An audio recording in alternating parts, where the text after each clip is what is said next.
Welcome back po sa aking munting channel, Mr. Ukol.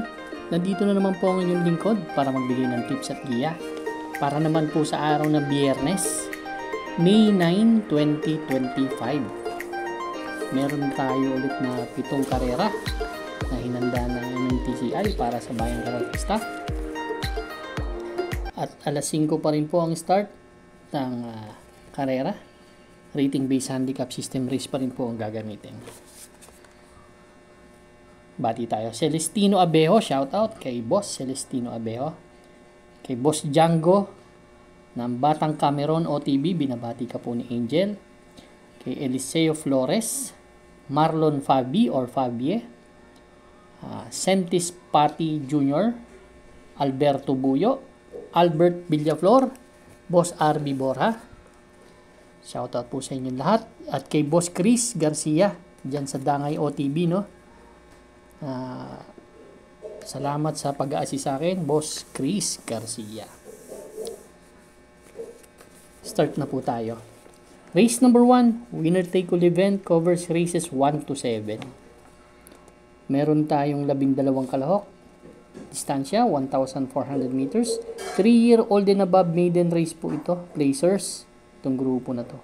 Start time po is alas 5. Dito may mga veteranong kabayo at may mga bagong kabayo na sasali dito sa grupo na to, no. Ang gusto ko dito yung number 12 na si Deputy Mischief. Si Deputy Mischief galing to sa segundo. Kaya Manila de Bay 126.6 po ang tinala nito. Doon sa maiden assignment niyan, last run niya. From RB Peñaflor to J.A. Gusina.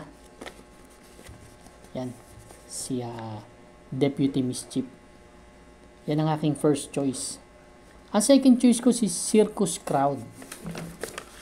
Si Circus Crowd naman po, tumakbo yan. Segundo, nagtala ng 129.6 po sa 1,400 meters. Segundo yan kay Orient Express. Dahil sa mga bagong kabayo sila, no? Hindi natin alam mga kondisyon yan eh. Pero race number 1 ang first choice ko, Deputy Mischief. Second choice, number 5, Circus Crowd. Good luck po. Race number 2 na po tayo, Bayang Karerista. Pick 6 event, covers races 2 to 7. Dito meron tayong 8 kalahok.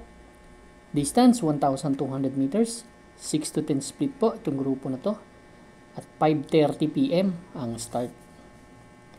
Sa race number 2 po, ang first choice ko yung number 5 na si Golden Pitita. Si Golden Pitita, tersero lang to dumating dun kay Gable, nagtala lang ng 129.8, pero may napansin po sa kabayan na yan. Magaling po sa 1,200 meters. Si Golden Pitita. Last April 9, tersero yan kay Work From Home Super Spunky, 1.15. May 1.14 din po yan last February 19 nung nanalo yan. Si Cassius King ang tinalo. Kaya tingin ko itong kabayan na to may galing sa 1,200 meters. Second, dihado po yan siguro. Second choice ko yung number 1 na tingin ko outstanding dito. Si Freddy's Cutie. Ito naman ang huling takbo nito last January 10 pa. Kaya upscale bell dun sa 11 to 15 split. 1.16 ang tinala nun. Pero nagtrangko yan nakaraan last April 23 lang, 1.14 medya. Medyo mainam yung trangko ng kabayo. Ang third choice ko, kung sakaling may bakbakan sa harap, itong number 7 na rin, no? Na si Cherubim. Si Cherubim last April 30, segundo to kay Kentucky Rain, 1.29. May 1.15 yan sa 1,200 meters. Race number 2, ang first choice. Entry number 5, Golden Pitita. Second choice number 1, Freddy's Cutie. Third choice number 7, Cherubim. Good luck po. Race number 3 na po tayo, Bayang Karerista. Pick 5 event, covers races 3 to 7. Dito meron tayong 10 kalahok. Distansya 1,400 meters po. 3-year-old maiden race, non-placers. Medyo maiden ulit to, no? Alas 6 po ang start. Dito ang first choice ko, number 1 na si Blueberry Bell. Si Blueberry Bell na palaging sakay ni Sarate, last April 25. Tumakbo to kila Sheltex Best at kila Robotic Play. Dumating lang ng pang-anim to, 1.30 media, same rider, pero April 4. Pang-anim din yan, kila Flaming June, may 1.29 media naman yan sa 1,400 meters. Tingin ko, pag nilabas to, malaking chance ang manalo. Ang second choice ko yung number 3 na si Popoy and Basya. Si Popoy and Basya naman, pang-anim dumating to. Nagtala ng 1.31. Last April 27. Pero may 1.30 media rin yan. Si Popoy and Basya. Race number 3, ang first choice number 1, Blueberry Bell. Second choice number 3, Popoy and Basya. Good luck po. Race number 4 na po tayo, bayang karalista. Pick 4 event covers races 4 to 7. Dito meron tayong 8 kalahok. Distansya 1,200 meters. 11 to 15 split po. At 6:30 PM ang start. Dito ang first choice ko yung number 6 na si Hot Rod Hearts. Ito hindi maganda sinalida. Hindi ko alam kung inayaw o ano eh. Talagang may naaberya lang eh. Segundo lang to kay Rainy Days. Nagtala na 1.29 media last April 30. Ito si Hot Rod Hearts. Pero may 1.13 media yan. 113.8 yan sa 1,200 meters. Kaya pag nilabas to, malaking chance ang manalo. Ang second choice ko yung bagong baba, number 2, Cold Digger.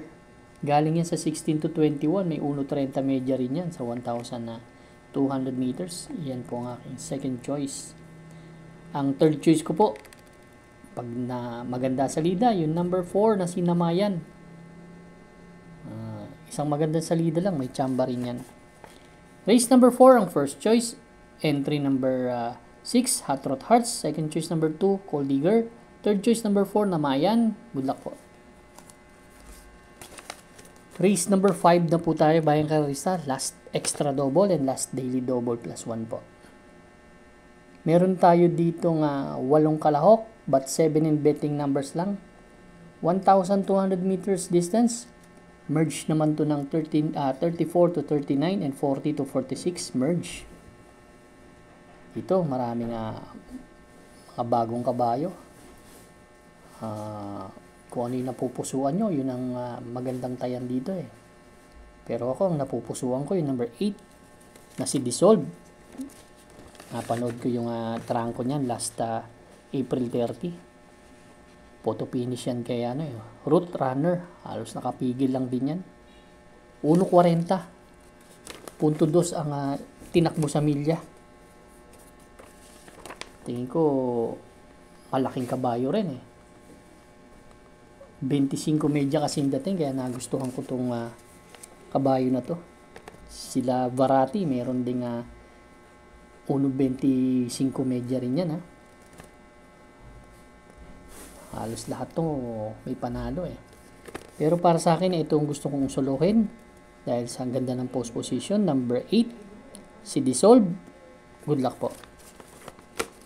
Race number 6 na po tayo, the penultimate race bayang karalista. Dito naman meron tayong 8 kalahok. Distance 1,200 meters. 28 to 33 split naman to at 7:30 PM ang start. Dito sa race number 6, ang first choice ko yung number 2 na si Alegna. Si Alegna last April 27. Medyo hindi tumimbang to eh. Kaila Madam Mayhem. 126.8 ang tinala. Pero siyang may best time dito na may 1 Gs. 110.8 at meron pang 111 yan si 111.2 itong numero 2 na si Alegna last February 28. Segundo yan kay Velvet Haze.